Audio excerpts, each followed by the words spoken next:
उनकी सेवा में रहा। 15 दिन बाद जब वो बिल्कुल स्वस्थ हो गए, स्वस्थ होकर के एक दिन बालक को कुछ सामग्री लेने के लिए भेजा। वो बालक सामग्री लेने बाजार गया, बाजार से सामग्री ला करके उनके घर के द्वार पर रख करके वो बालक वहां से अंतर ध्यान हो गया।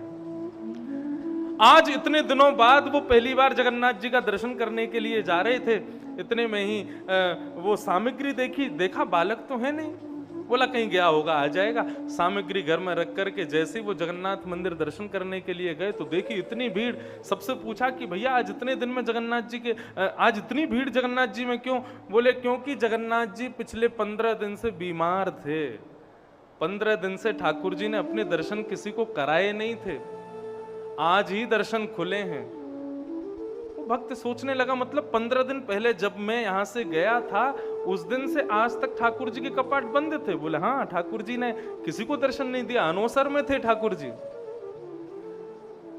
जैसे ही वो जगन्नाथ भगवान के सामने गया तो जिस रंग के वस्त्र उस बालक ने सुबह पहने थे उसी रंग के वस्त्र से जगन्नाथ जी पहन करके सामने बैठे थे। उसके मन में किंचित भी ये भाव नहीं आया कि वो कोई बालक था। वो समझ गया कि 15 दिन पहले अपना मंदिर बंद करके मेरी सेवा के लिए श्री जगन्नाथ प्रभु मेरे कक्ष में आ गए, मेरे घर पर आ गए। कैसे कृपालु, कैसे दयालु देव। एक कथा ऐसी अपने किसी एक भक्त का रोग था, बहुत भयंकर रोग था। वो दर्शन के लिए बहुत तड़प रहा था। ठाकुर जी ने उसके रोग को अपने ऊपर ले लिया, इसलिए ठाकुर जी 15 दिन तक स्वयं को ज्वर में रखते हैं। अनेकों कथाएं हैं जगन्नाथ जी की। कहने का भाव ठाकुर जी कितने दयालु हैं, कितने कृपालु हैं। मारने आई पूतना लेकिन उसको सदगति प्रदान कर दी। ऐसे श्री कृष्ण को हम बारंबार प्रणाम करते हैं। भगवान अब 3 महीने के हो गए, धीरे धीरे बड़े होने लगे। जैसे ही 3 महीने के हुए ठाकुर जी ने आज पहली बार करवट बदली। जैसे ही करवट पलटी तो महाराज यशोदा मैया ने पूरे ब्रजमंडल में झड़ा न्योता कर दिया। बोले आज मेरे लाला ने करवट बदली है, सबको भोजन पावे के काजे घर आनो है। सब ब्रजवासी आ गए, आकर के लाला को खिलाने लगे। लाला ने रोना शुरू किया तो मैया बोली लाला को ने सुवाए दूं।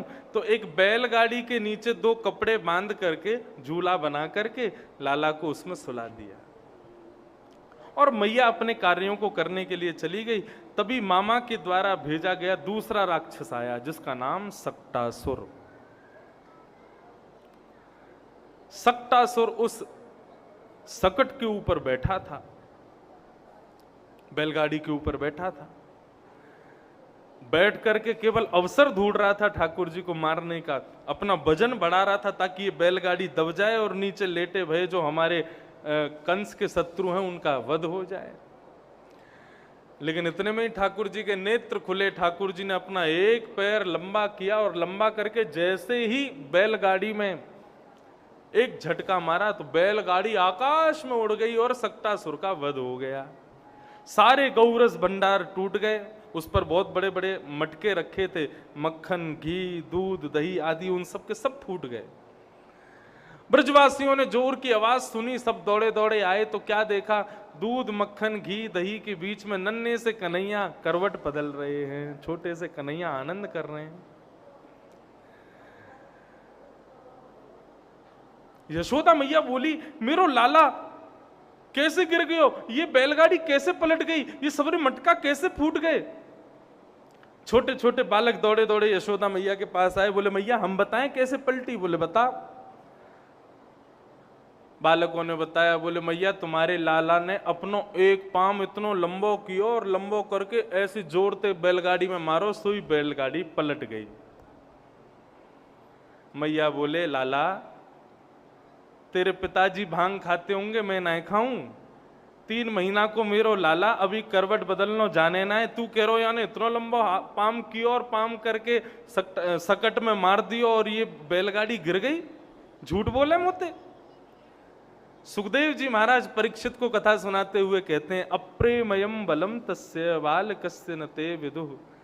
छोटे छोटे बालक सच बोल रहे हैं, लेकिन माँ का प्रेम, माँ का ममत्व ये बात स्वीकार नहीं कर रहा है कि मेरे लाला ने बैलगाड़ी गिर दी। बालक कितना भी बड़ा अवसर अपने जीवन में बन जाए, लेकिन माँ को पता नहीं क्यों स्वीकार नहीं होता कि मेरा बालक कुछ बन गया है। माँ से जाकर के चार लोग कहें, अरे आपका बेटा तो बड़ा अच्छा, आपका बेटा तो ऐसा, आपका बेटा तो ऐसा, माँ उसकी चार लोगों में बुराई ही कर देगी। अरे तुम क्या जानो, मैं जानती हूं अंदर से कैसा है, ऐसे करता है, वैसे करता है। ये माँ का स्वभाव होता है। यशोदा मैया का ऐसा मातृ स्वभाव, वो ठाकुर जी की प्रभुता को स्वीकार नहीं कर रहे हैं। आहा, यही तो भक्त का लक्षण है। वो ठाकुर जी को प्रभु मान करके नहीं बचता। हमारे जो गिरधर लाल जी है ना, और श्रीनाथ जी, नाथद द्वार में श्रीनाथ जी की सेवा, हमारे गिरधर लाल जी की सेवा लगभग समान रहती है। हमारे ठाकुर जी की सेवा दो दो पद्धतियों की सेवा स्वीकार करते हैं, क्योंकि वो पुष्टि संप्रदाय में सिद्ध हैं, इसलिए उनकी पुष्टि मार्ग के अनुसार सेवा होती है।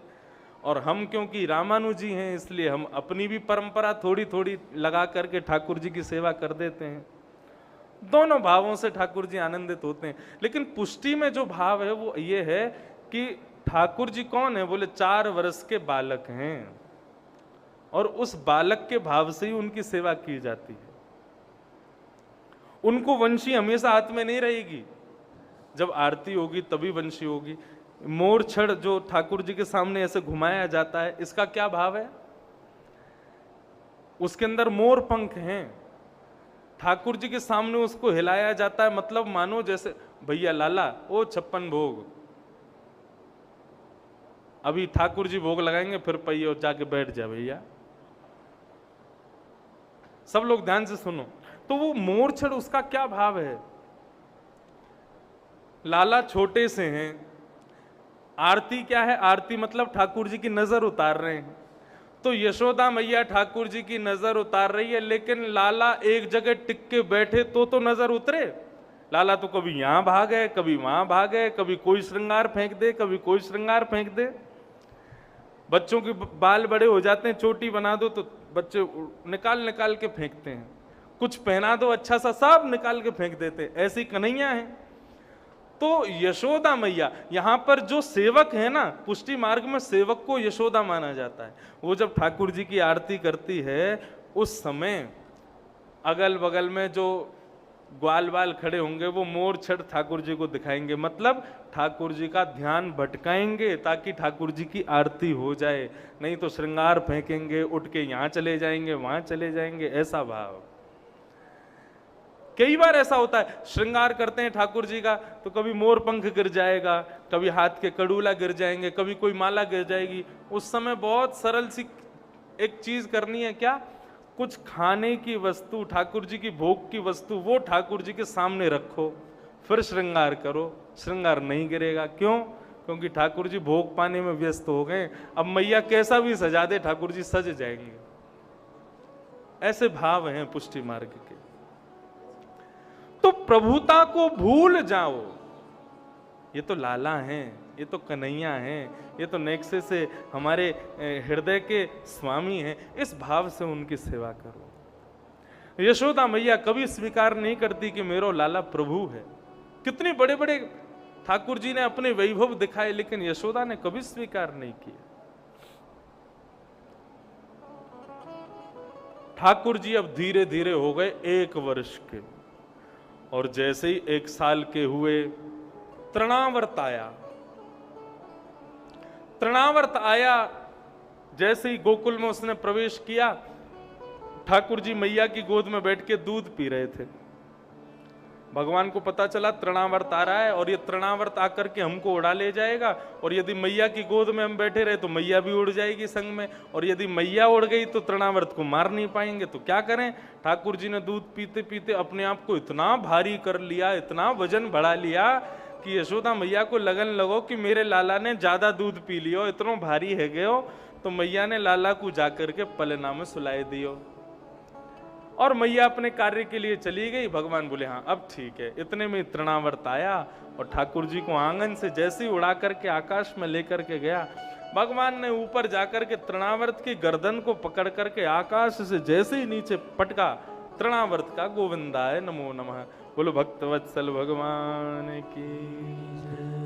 सब ब्रजवासी दौड़े दौड़े फिर से गए, ठाकुर जी को लेकर के आए, आकर के गौशाला में फिर से झाड़ा आदि करके ठाकुर जी व्यवस्थित किए।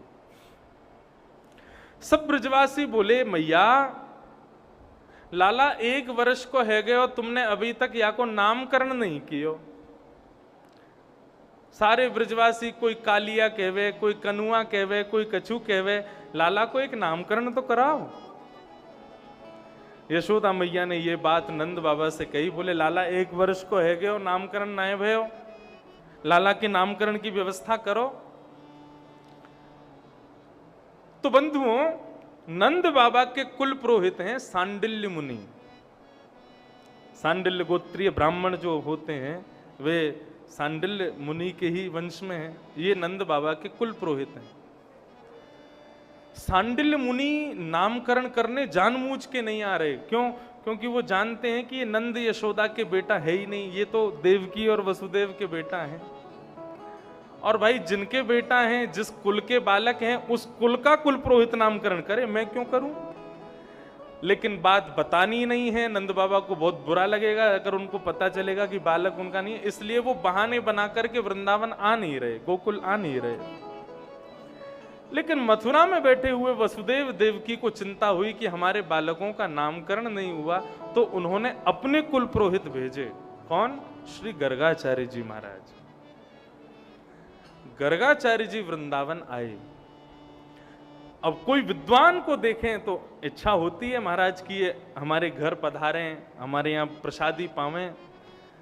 गर्गाचार्य जी जैसे ही आए तो नंद बाबा ने प्रार्थना की, बोल महाराज आप हमारे यहाँ घर भोजन पर आओ। गर्गाचार्य जी जैसे ही घर पधारे, नन्हे से कृष्ण बलराम को देखा, गुटमुन खेल रहे थे। गर्गाचार्य जी बोले, अरे ये कौन के बालक हैं? बोले हमारे ही हैं। कहाँ नाम है? बोले नामकरण नहीं हुआ अभी। नंद बाबा बोले, गर्गाचार्य जी बोले तो फिर हम कर देंगे नामकरण, सांडिल्य मुनि व्यस्त हैं तो हम कर देंगे। नंद बाबा बोले बड़ी कृपा हो जाएगी, आप ही नामकरण कर दो। बोले आज नहीं, कल करेंगे, कल का दिन अच्छा है। आज हम रात्रि आपके घर रुकेंगे, कल सुबह सुबह गौशाला में गैया के समीप बैठ करके आपके लाला का नामकरण कर देंगे। ठीक है। रात में लेकिन ठाकुर जी ने ऐसी लीला करी कि गर्गाचार्य जी महाराज अचंभित हो गए। कैसी लीला करी? गर्गाचार्य जी ने यशोदा मैया से कही, मैया हम स्वयं भोजन बना के पाते हैं, किसी के हाथ का नहीं पाते, आप हमको सामग्री दे दो, हम अपना भोजन बना लेंगे। हमारे शालिग्राम भगवान हैं, सेवा में इनका भोग लगा देंगे, पालेंगे। मैया बोली हाँ भगवान अभी करती हूँ। गोबर का चौका लगाया और खीर बनाने की जितनी सामग्री है सब गर्गाचार्य जी को दी। गर्गाचार्य जी महाराज खीर बनाने बैठे। चावल डाले, दूध डाले, केसर डाली, इलायची डाली, सब बढ़िया युक्त जो भी सुगंधित हो सकता था बढ़िया से बढ़िया खीर बना करके, गाढ़ी गाढ़ी खीर बना करके अपने ठाकुर जी के सन्मुख पधरा दी।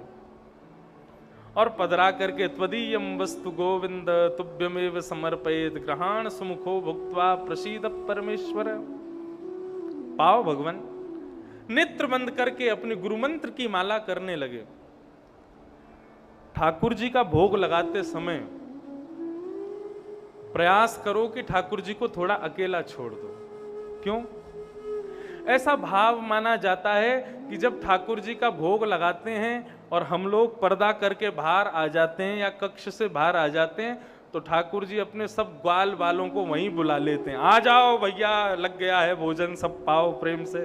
और फिर ठाकुर जी के सारे ग्वाल बाल प्रकट हो जाते हैं, एक दूसरे को भोजन प्रेम से पवाते हैं। यदि हम वहां बैठे रहेंगे तो ठाकुर जी को संकोच होता है अपने ग्वाल बालों को बुलाने में।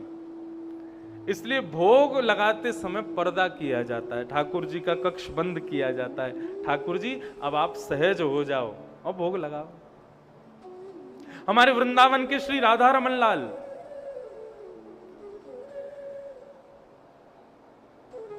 बड़े बड़े मंदिरों में थाली में भोजन नहीं जाता, सारी की सारे परात में ही भोजन जाता है। मतलब जैसे कढ़ी जिस परात में बनी है या जिस पात्र में बनी है, पूरा पात्र जाएगा ठाकुर जी के पास और सब ठाकुर जी के सामने रख दिया जाता है, और एक तरफ खाली कटोरी, खाली चम्मच, खाली सब बर्तन रख दिए जाते हैं, और ठाकुर जी को कह देते हैं प्रभु अब ग्वाल वालों को बुलाओ, प्रेम से जो सामग्री आपको बढ़िया लगे प्रेम से पाओ। ये भोजन का विधान है। लेकिन घरों में लोग थाली में सजा के ले जाते हैं। तो श्री राधा रमन जी का भोग लग रहा था। भोग का भी एक समय होना चाहिए, और वो समय ठाकुर जी को बता देना चाहिए, ठाकुर जी हम 25 मिनट बाद दोबारा आएंगे, ऐसा कहकर के जाना चाहिए। ये सब पुष्टि के परंपराएं हैं। जरूरी नहीं है हर समुदाय में हर जगह एक सी हो। और बाकी मैंने एक दिन कहा था ना कि आपके घर के ठाकुर जी जैसा आपको बढ़िया लगे वैसा करो, लेकिन मेरा काम है थोड़ा अच्छा बताऊं। ठाकुर जी को समय बता के जाओ, हम अभी आ रहे हैं 25 मिनट में, आप प्रेम से प्रसाद पाओ। ऐसे ही श्री राधा रमन जी का भी एक समय है, 40 मिनट 45 मिनट तक ठाकुर जी के भवन में कोई नहीं जाएगा। अब गुसाई जी बाहर आकर के किसी से चर्चा कर रहे थे, और चर्चा करते हुए उन्होंने समय देखा नहीं, समय पूरा हुआ नहीं, उससे पहले जैसे ही राधा रमन जी के गर्भगृह में प्रवेश किया, तो गर्भगृह में प्रवेश करते ही क्या देखा कि दूर रखा हुआ चावल का पात्र, उसमें चावल रखे हैं, लेकिन श्री राधा रमन जी के ओष्ठ के नीचे एक चावल चिपका हुआ है। मतलब ठाकुर जी प्रसाद पा रहे थे, तुमने असहज करते हुए भीतर प्रवेश कर लिया, तो ठाकुर जी असहज हो गए, जल्दीबाजी में वो चावल लगा हुआ दिख गया भक्त को। कभी करके देख लेना, ठाकुर जी को एक समय बता के जाना, 2-4 दिन तक उसी समय पर आना 25 मिनट बाद, लेकिन एक दिन थोड़ा पहले पहुंच जाना। क्या पता ठाकुर जी किसी लीला में करते हुए आपको दर्शन दे दें, वो ऐसा अनुभव उनका हो जाए। हमको तो बहुत बार हुए हमारे लाल जी का, ऐसा लगता है आंख बंद की इन्होंने, कभी कभी लगता है दोनों हाथ ऐसे कर लिए, लेकिन फिर सहज हो जाते हैं। ऐसे अनुभव होते हैं ठाकुर जी के, यदि वो भाव से किए जाएं तो।